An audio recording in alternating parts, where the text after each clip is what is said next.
Hello दोस्तों, तो कैसे हो आप लोग। आशा करता हूँ आप सब बेहतर होंगे। माफ कीजिएगा, किसी कारणवश ये पार्ट आने में थोड़ा समय लग गया, पर आशा करता हूँ कातिल कौन की ये पूरी सीरीज आपको पसंद आई होगी। तो आप लोग आज ये आखिरी पार्ट सुनने जा रहे हो, कातिल कौन का भाग नंबर 6 और अंतिम पार्ट। तो चलिए शुरू करते हैं आज की कहानी, कातिल कौन, अंतिम पार्ट। पिछले अंक में आपने पढ़ा, समीर अरोड़ा अपने मर्डर वाली रात एयरपोर्ट गया था। सीसीटीवी फुटेज में पता चलता है कि वो वहां अपने भाई शिशिर अरोड़ा को पिक करने गया था। इंस्पेक्टर राठौड़ धाय मां की दवाई देखकर चौंक जाता है। साकेत शुक्ला अपने गोवा ट्रिप के बारे में झूठ बोलता है। अब आगे, एयरपोर्ट की सीसीटीवी फुटेज देखकर राठौड़ और मोहसिन दोनों शॉक्ड थे, यानी शिशिर अरोड़ा समीर के कत्ल की रात ही जर्मनी से आ गया था। सर, लेकिन मैं उस दिन पहले जब एयरपोर्ट गया था ना, शिशिर के टिकट और बोर्डिंग पास लेकर, उस दिन भी मैंने कंफर्म किया था शिशिर अरोड़ा उस दिन भी जर्मनी से आया था, यानी समीर के कत्ल के 5 दिन बाद। मोहसिन बोलता हुआ अभी भी कंफ्यूज नजर आ रहा था।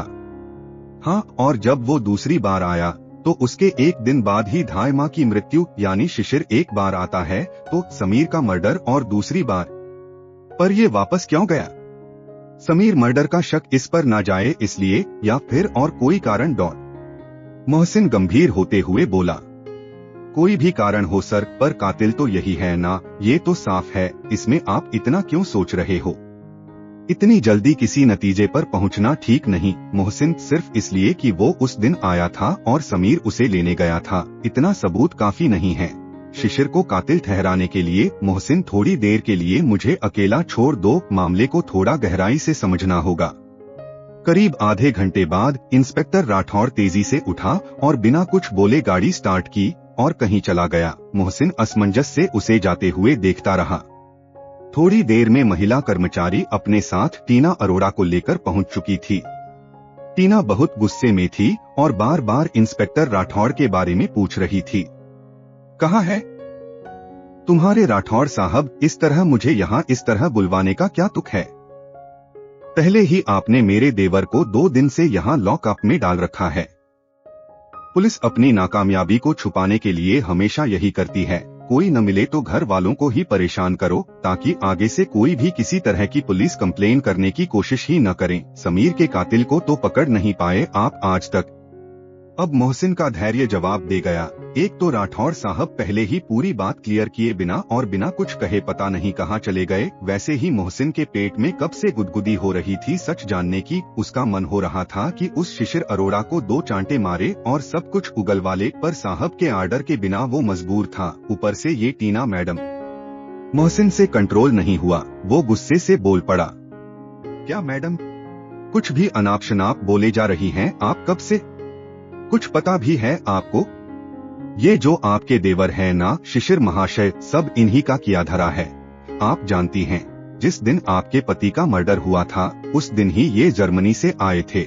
आपके पति इन्हें एयरपोर्ट से साथ लेकर गए थे और बाद में इन्होंने आपके पति का मर्डर कर दिया।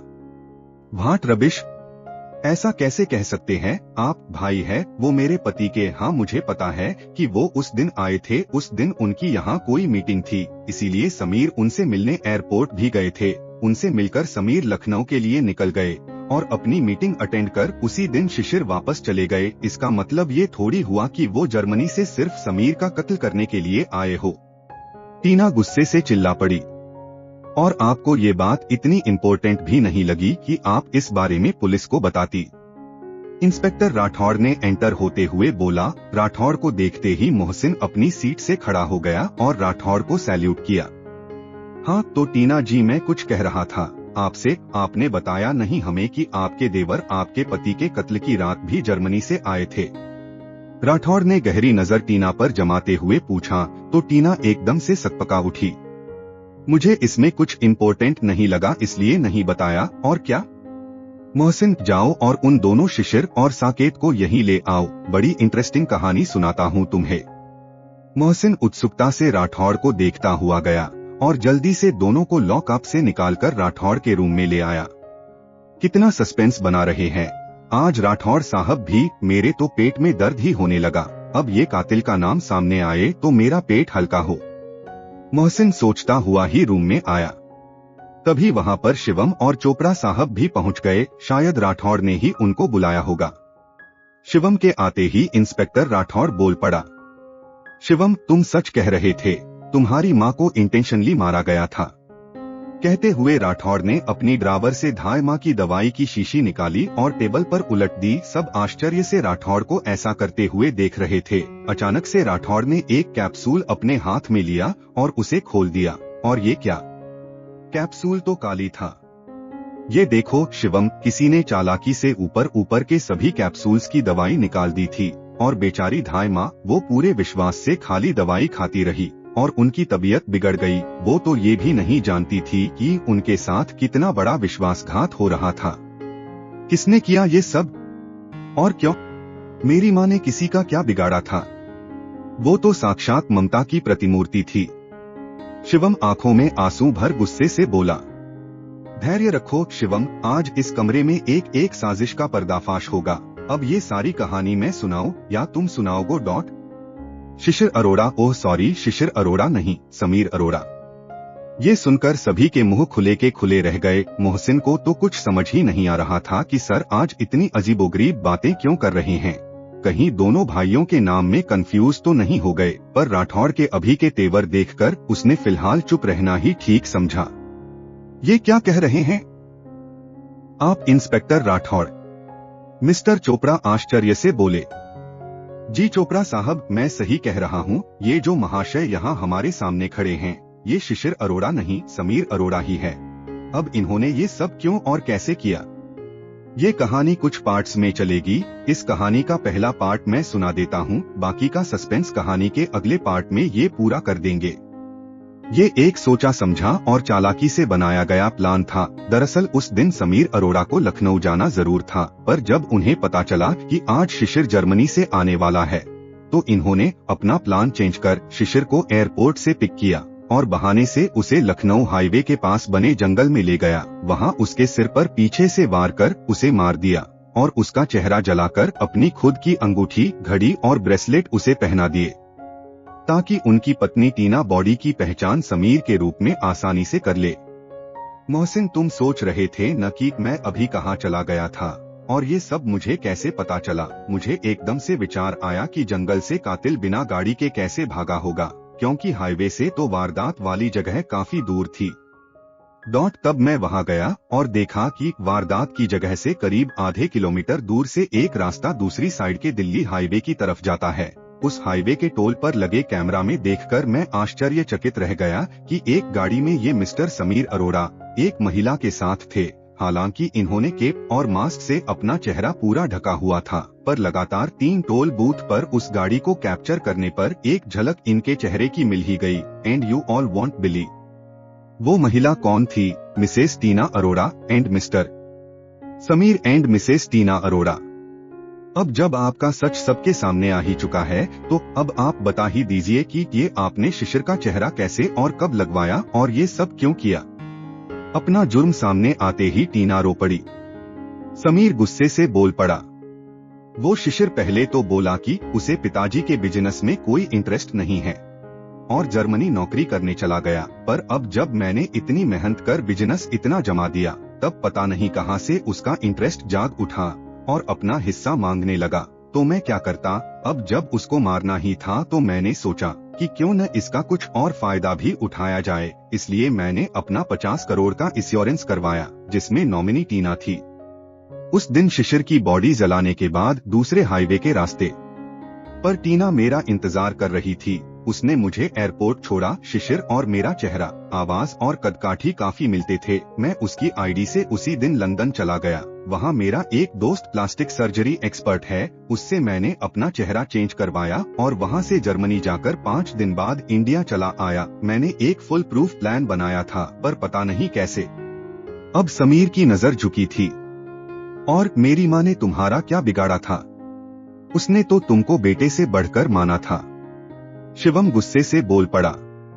वो हमारी मजबूरी थी। मैंने भी उनको माँ समान ही समझा था, पर वो पहली नजर में ही मुझे पहचान गई थी और बहुत परेशान थी और शिवम के पास जाने की बात कर रही थी। अगर हम उन्हें रास्ते से नहीं हटाते तो वो जरूर कहीं मुंह खोल देती, इसलिए मजबूरी में।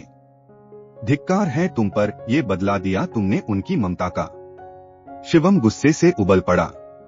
अब जब इतना मुंह खोल दिया है तो ये भी बता दो कि गिरीश सक्सेना को तुमने क्यों मारा। और हाँ, झूठ बोलने की कोशिश तो करना ही मत, क्योंकि सीसीटीवी में तुम्हारे कोट पर लगे खून के छींटे तुम्हारे जुर्म की गवाही पहले ही दे चुके हैं। राठौड़ को भी समीर की कारगुजारियों पर गुस्सा आ रहा था। अब बोलते हो या? वो जब मैं लखनऊ वाली डील पर साइन करने गिरीश के रूम में गया था तो भूल से एक पेपर पर मैंने शिशिर की जगह समीर के साइन कर दिए थे और गिरीश को शक हो गया था तो मजबूरन उसे भी।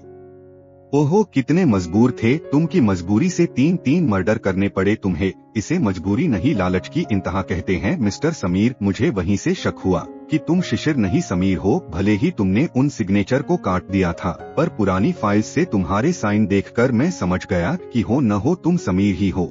और अब लालच का फल भी भुगतने को भी तैयार हो जाओ। मोहसिन, ले जाओ इन दोनों को। मोहसिन के जाते ही राठौड़ ने साकेत शुक्ला की और तीखी नजरों से देखते हुए कहा, हाँ और मिस्टर साकेत, आपको क्या झूठ बोलने की और पुलिस को धोखा देने की बीमारी है क्या? पहले आप गोवा जाने की झूठी कहानी सुनाते हैं, फिर आप गिरीश के मर्डर के बाद भी फाइल्स पर साइन कर पुलिस को गुमराह करने की कोशिश करते हैं। सर, वो लखनऊ वाली डील मुझे पसंद नहीं थी, इसलिए मैंने गिरीश और समीर से झूठा बहाना बना दिया कि मैं गोवा में हूँ। फिर समीर के मर्डर के बारे में सुना तो मुझे लगा अगर किसी को पता चला कि मैं गोवा में नहीं इसी शहर में था तो सारा शक मुझ पर ही जाएगा, इसलिए मैंने आपको पुरानी पिक्स दिखा दी। इसी तरह उस दिन जब मैं गिरीश के रूम में पहुंचा और उसकी लाश देखी तो डर से मैंने चुपचाप फाइल्स पर साइन किए और बाहर निकल गया, क्योंकि अगर साइन न करता तो आप फिर मुझ पर शक करते। इसीलिए दिमाग तो बड़ा लगाया मिस्टर साकेत आपने, पर आप ये नहीं जानते कि इस तरह आपने अपने आप को ही शक के घेरे में डाल लिया था। याद रखिए, पुलिस और डॉक्टर से आप कभी कुछ छुपा नहीं सकते। चलिए अब आप जा सकते हैं।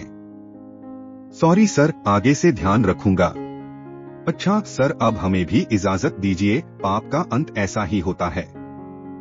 चोपड़ा साहब बोले और शिवम को साथ लेकर चले गए। मोहसिन आते ही बोला, अरे सर, ये साकेत को क्यों भेज दिया आपने? उससे पूछा ही नहीं कि वो झूठ क्यों बोला था।